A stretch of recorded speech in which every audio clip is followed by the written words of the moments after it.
Hello everyone, this is Anime Heaven X23. Know it's been a while since I released a video. Got caught up in some work and some personal stuff. But today's video, I want to talk about the handheld market. With the Switch 2 having the biggest console launch in history, to it selling well, every stock to come in gets sold. I mean, we're not going to talk about the game key cards because everyone has their opinions on those, and that we've heard issues with from Epic Games CEO Tim Sweeney about how devs are not optimizing their games early enough, and that's causing some issues of games running not as good as they should on the Switch 2 and other systems.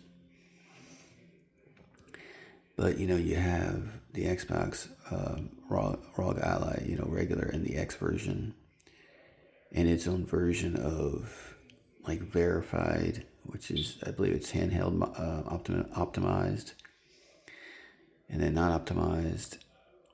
So they're gonna have their own thing, and machine learning and all these other techniques to improve their games, which launches on October 16th this year. And then you have the rumored Sony handheld that's supposed to be basically like a PS5, basically native handheld that'll play all the games, of course, digitally. So it won't have no physical media to go with it.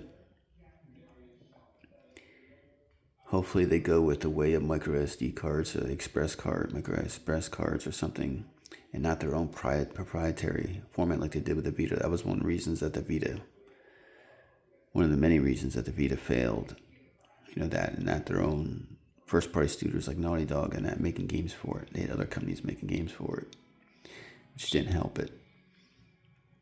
But with the strong indicated rumor that it is happening with the Sony handheld, with the Xbox ROG Ally collaboration handheld, with the next regular ROG Ally, with the Legion Go S, and all these other PC handhelds. It definitely seems like the handheld market is, really becoming viable again. But in reality, the only ones that are really doing anything, of course, Nintendo and their long history of handhelds with the Switch 2, the hybrid. Valve with their Steam Deck. I just hope the rumored 2027, 2028 release for the Steam Deck 2 is not true. Especially, I think it's 28 more. Because there's a lot of games now, big third parties, that are not running on the system and don't run well at all because it can't handle it. It's not powerful enough. Like Monster Hunter Wilds and, Star Wars Outlaws, and there's a lot of other games that are just not be able to run. I mean, the Indiana Jones game, while it's verified on Steam Deck, it's not the best way to play it. And some of the other games that are coming out are just not going to play well on it because it's just not a powerful enough system to handle it. So I'm hoping the Steam Deck 2 comes out end of next year. I think would be good. I really don't think they should wait any longer than the end of next year, or very early 2027 at the latest, because I think it'll hurt the longer they wait. More people, though, I think it'll give the Xbox Ally X and the ROG Ally and Legion Go and other ones to sell more and eat away some of the market share that Valve has, which is primarily the biggest PC handheld percentage-wise of the market. If they wait too long, because by then it'll be 6 years. If they go to 28, it'll be 6 years between the Steam Deck and Steam Deck 2. Unlike console, which has games optimized to run on it, the Steam Deck does have optimization. Developers really have to go out of their way to do it. And the reason I'm taking a strongly wait and see to Sony is because of how they handled the Vita, from the costing too much for the system at launch, the overpriced proprietary memory cards, to the fact that you didn't have Naughty Dog, Santa Monica, or any of those companies releasing any games for the system, not getting a proper Call of Duty for it, and I think those all things, and the fact that they didn't really try to really push the system to save it. I mean, if they would have made the system, if they would have had all their first-party game companies making games for it, and really would have got games under their belt for this thing, and I had that proprietary memory card, and the mistake with AT&T in the beginning, I think the system could have sold 35, 40 million at least, instead of the, 12, 13 that it sold. So, and the way Sony has handled their lackluster first-party support for the PS5, I gotta admit, I'm a bit sketchy of them being able to handle and do properly a PlayStation handheld, a native one. Now, while the fact that you'd be able to play any game on it natively, because of the way the games would be scaled, I think definitely helps it out a lot. So you have no proprietary stuff like that with their storage medium or whatever. I think that can help it. But they have to do a lot better at releasing more games, because there's such a gap between first-party games that are released exclusively for PlayStation, with Sony really having to rely heavily, and I mean heavily, on third-party support exclusives for their system. I mean, look at this. From the end of last year through this year, who has been the biggest publisher of games selling on the PlayStation 5? It's actually Microsoft.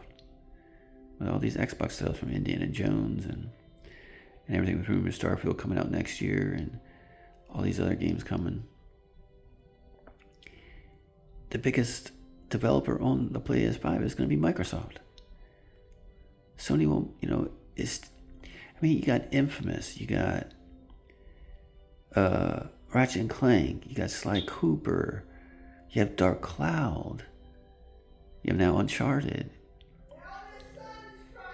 You got all these games that are trying to release games for they're not releasing any of these games for their PlayStation systems, which really hurts it. They got such a backlog of great games in their inventory. SOCOM, Killzone, and they're concentrating on a few games and these live service games, which haven't worked out well for them at all, except for Helldivers 2. I want Sony to really get back into it, and if they can do that and release more games for the PS5, PS6 when it comes out, and this handheld, if they can change it by the time it launches, I'll consider getting one. So right now with the Switch 2, if Valve can have a good upgraded version of the Steam Deck 2, released maybe the end of next year, or very, very early 27, I think that could help. And if it's priced right, with this Xbox ROG Ally X, if that ends up selling pretty decently, the handheld market for the first time in years is very viable. I just hope that Sony can get their things figured out with first-party support to make their handheld viable. And I was just curious as to everyone what they think of this. Now it seems like slightly overcrowded handheld market. And do you feel if Sony can get their act together and release more games for their console and then this upcoming handheld, that it will succeed? And of course, if it's priced correctly, it will succeed. And the newer consoles, like I mean, I'm wary on them. So I think I'll stick with, PS4 and stuff like that for a while, and then Switch 2, and of course, when I get one and stuff. But Please let me know in the comments what you guys feel about the handheld market. Do you think it's overcrowded now? Which ones, besides Switch 2 and Steam Deck, are you most interested in potentially looking at? Whether it's Xbox ROG Ally X, the Legion Go 2, maybe the upcoming Sony handheld, which is basically going to be a PS5 with, slightly less draw battery and stuff. Just curious to see what everyone else thinks about that. So please let me know in the comments what you currently are playing on, what you're excited for, and why. Thanks for watching this video. Please like, share, subscribe. Take care, everyone. Goodbye.